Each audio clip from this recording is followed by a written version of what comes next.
This week on the Bowser Journal, our sea monsters are here. Let's go get them.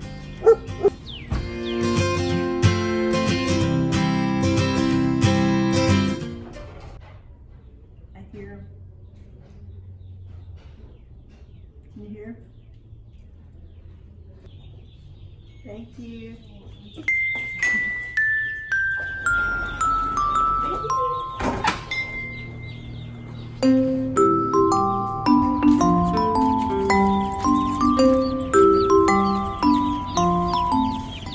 Can't believe there's 25 in that box. Jonathan's helping me film this morning, and he's the official sea monster carrier.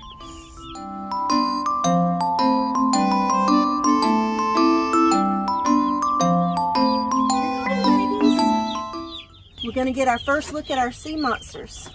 Come on in close. Hi. Hi, babies. All right, so the first thing we do, we have their setup here. We've got their brooder with the lamp, and we've got their feed, and then we have magic water. It's Justin Rhodes' formula of magic water, so it'll help give them an energy boost and nutrients that they need after this trip. So to encourage them to drink, we take them and we dip their beak in the water.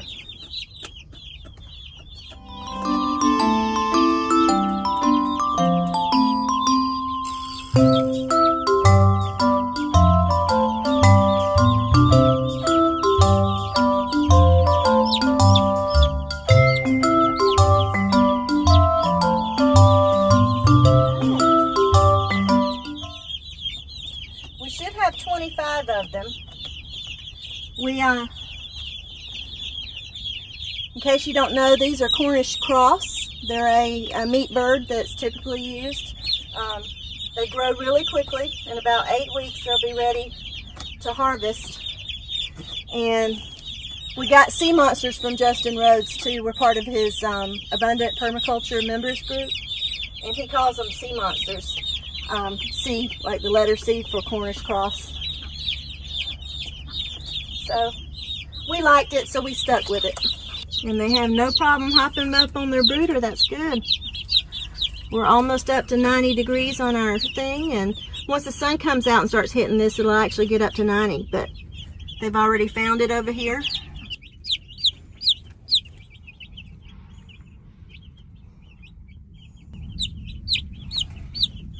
That one hiding back there.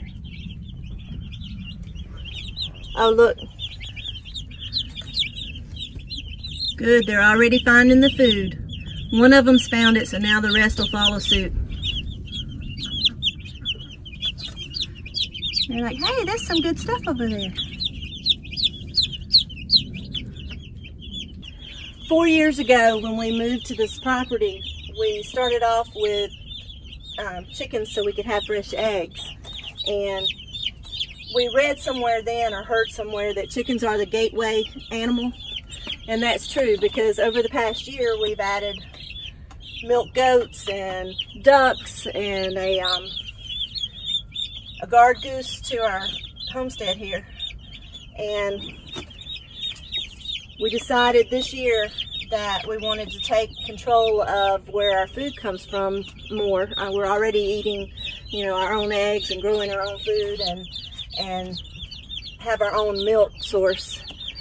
So we decided to do meat chickens for the first time. And it's going to be difficult for us because we are animal lovers and we get very attached to the animals that we care for. But I think as a farmer or a homesteader, that's part of it. You care for them. They have some amazing days. We've got one that's a little weak here that may not make it. Looks like it's got splayed legs, but we'll see how it does. I'm going to encourage it to drink a little more. But here's another one that's a little weak. It's not uncommon to have a few weak ones though. We'll make sure they eat and drink and see how they do, anyway, we wanted to make sure that we knew where our food was coming from, and we want to appreciate our food more. Appreciate God's creation of, you know, providing for us. And part of that is taking care of them and giving them a good life, and unlike the meat industry today. So these are our sea monsters. They're here.